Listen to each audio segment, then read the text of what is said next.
Si Rolly sa atin ito. Timberland. Iwan natin. Hello Philippines again and hello world. Nandito na naman kami sa Aris. Ito si Beto. Itlog. Also known. Pabango ng utot. Also known as the Chat Man.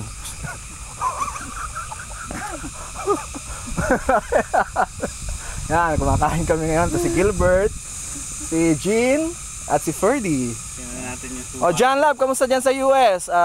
I-upload ko to, alam ko papanoorin mo. Alam ko na may 10 years multiple visa ka. Ano, pinagawa mo ba ng t-shirt? Usapan natin, tatatak mo sa dibdib mo pagdating mo sa LA.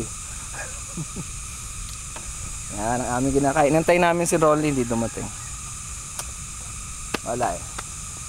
Pinanghinaan ng pananampalataya. Si Kalek, yung nag-organize, nawala rin. Yan. Kalek!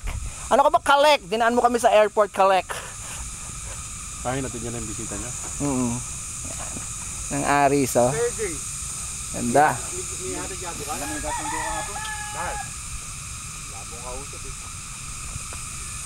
Beautiful scenery. May mga bike. Airport ba, magkano sin mo? 1.5. May kaso siya, may side trip. Yan. Tapos barbaro Future Aris. ang taas, diba? Okay. Yung wasay sa yung green. Okay, papahinga lang kami. Tapos walang cut kami additional sa na Timberland. Tatagusin namin yun. Doon ang daan. Yun ang daan. Doon Kasi may papunta side doon. trip eh. Hindi na naman sa airport eh. Tambay-tambay muna kami rito. Bali, Bali 1, 2, 3, 4, 5, 6, 7, 8, 9, 10. 10 kami divided by 2. Ibig sabihin mo dyan yung kasama ko, airport. Okay, kita na lang tayo ulit doon. Baka mabusan naman ako ng memory. Bara-bara ulit. Goodbye and good news. taxi na lang siya. Buti ko from Taguig, diretso ka na.